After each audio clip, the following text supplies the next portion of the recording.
रात का वक़्त था। दिसंबर की ठंडी हवा में सन्नाटा घुला हुआ था। इस सन्नाटे के बीच एक आखिरी ट्रेन चलने वाली थी। ये वो ट्रेन थी जो कभी मंजिल तक नहीं पहुंचती। समय रात के 11:45। शिवनगर रेलवे स्टेशन एक पुराना, वीरान और भूल चुका स्टेशन था। दीवारों पर सीपेज और कुर्सियां टूटी हुई। सिर्फ एक पुराना बल्ब जल रहा था जो बार बार झपक रहा था। टिकट काउंटर पर एक बुढ़ा क्लर्क बैठा हुआ था। उसका नाम हरिराम था। वो बार बार घड़ी की ओर देख रहा था। हरिराम अपने आप में बड़बड़ाते हुए बोला, बस ये आखिरी ट्रेन आ जाए फिर मैं भी निकलूं। ये स्टेशन मुझे खा जाएगा एक दिन। तभी स्टेशन के लाउड स्पीकर पर एक आवाज गूंजी, यात्री कृपया ध्यान दें, रात 12:10 पर आने वाली आखिरी ट्रेन प्लेटफॉर्म नंबर 1 पर आएगी। अचानक हरिराम की आंखों में डर दिखने लगा, जैसे वो जानता था ये ट्रेन आम ट्रेन नहीं थी।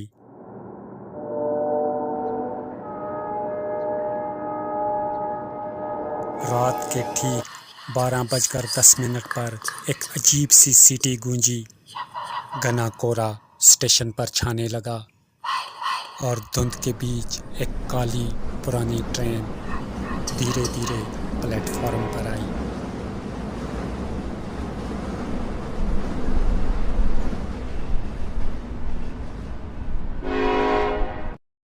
ट्रेन की खिड़कियां टूटी हुई थी और दरवाजे खुद ब खुद खुल गए, जैसे किसी अनदेखी ताकत ने उन्हें धकेला हो।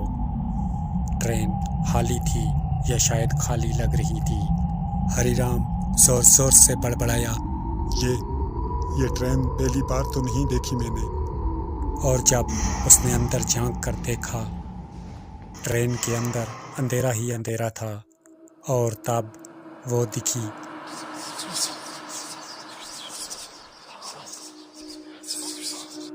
एक औरत सफेद साड़ी में।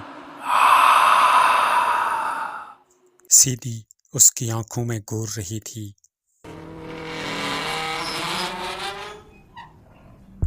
और कुछ ही देर में कुछ लोग उस आखिरी ट्रेन में सवार हुए। हर किसी के पास अपनी वजह थी, मगर अंजाम सबका एक ही होना था। राजीव एक IT एम्प्लॉय था जो घर लौट रहा था। अंजलि एक कॉलेज स्टूडेंट थी जिसने हॉस्टल मिस कर दिया और वो आखिरी ट्रेन पकड़नी पड़ गई। किशोर एक शराबी नशे में धुत था और बोला ट्रेन में ही सो जाऊंगा। नसीर एक बूढ़ा आदमी चुपचाप था, जैसे किसी इंतज़ार में हो। और उनमें रिया और तन्नू 2 बहनें थीं जो गांव जा रही थीं और वो दोनों हंसी मजाक में बिजी थीं। उस ट्रेन के अंदर कोई आवाज़ नहीं थी, सिर्फ अंधेरा और डर।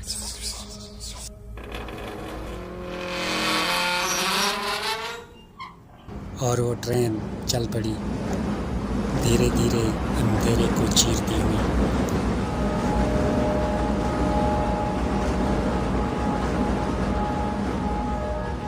तकरीबन 20 मिनट बाद ट्रेन एक अजीब वीरान जगह पर रुक गई।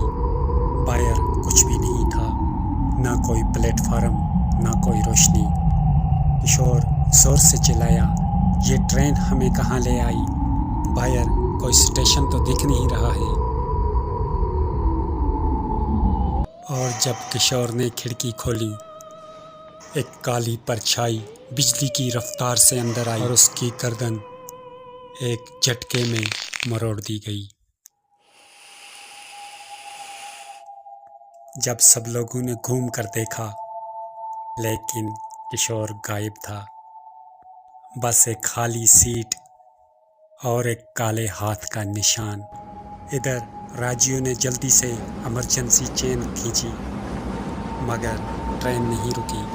राजीव जोर से चिल्लाया, ये ट्रेन रुक क्यों नहीं रही है? कोई चेन भी नहीं काम कर रहा है। अंजलि जोर जोर से चिल्लाने लगी, ये ट्रेन हमें कहाँ ले जा रही है? ये मौत की ट्रेन है। नसीर, जो अब तक चुपचाप था, उसने अपनी आंखें बंद की और कुछ पढ़ने लगा।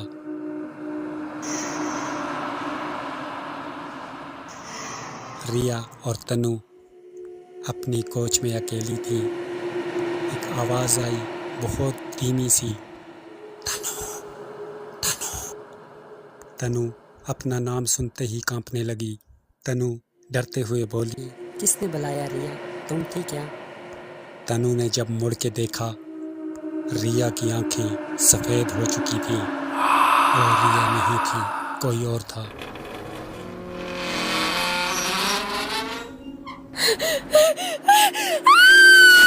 उनकी कोच में एक जोरदार चीख गूंजी और दरवाज़ा खुद बहुत बंद हो गया।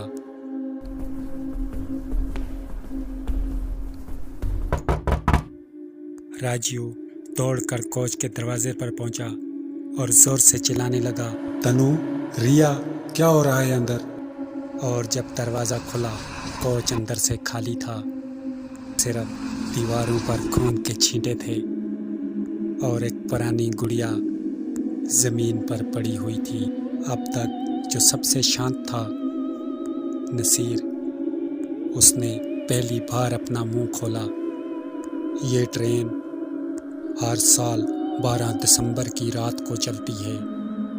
जो भी इस ट्रेन में चढ़ता है वो कभी वापस नहीं आता। मैं भी इस ट्रेन में 30 साल पहले चढ़ा था और अब लौट कर आया हूँ। अंजलि हैरत से उसकी तरफ देखने लगी।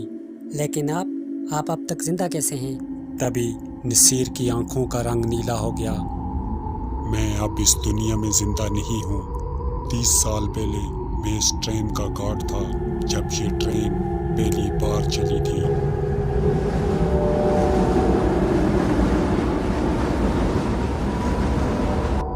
तभी ट्रेन एक और स्टेशन पर रुकी, लेकिन ये स्टेशन अलग था।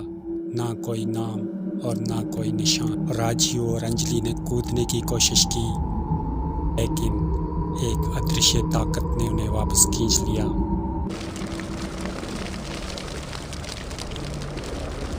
एक जोरदार धमाके के साथ नसीर ने खुद को आग लगा दी और उसकी रूह पूरी ट्रेन में फैल गई। हर सीट, हर कोना आग में जलने लगा। राजीव और अंजलि बेहोश हो गए। जब उनकी आंखें खुली, वो उसी स्टेशन पर थे, शिवनगर स्टेशन। सुबह के 6 बजे थे। सब कुछ वैसा ही था, लेकिन ट्रेन गायब थी और बाकी सारे मुसाफिर कहीं नहीं थे। सिर्फ राजीव और अंजलि, जिन्हें अब कोई पहचानता नहीं था। कहते हैं हर 12 दिसंबर की रात वो ट्रेन फिर से आती है और जो भी इस ट्रेन में चढ़ता है उसका नाम सुबह किसी लिस्ट में नहीं होता। रात की आखिरी ट्रेन में सफ़र करने वाला जिंदा कभी नहीं रहता। अगर आपको ये कहानी पसंद आई है तो प्लीज़ वीडियो को लाइक और चैनल को सब्सक्राइब करना ना भूलें। धन्यवाद।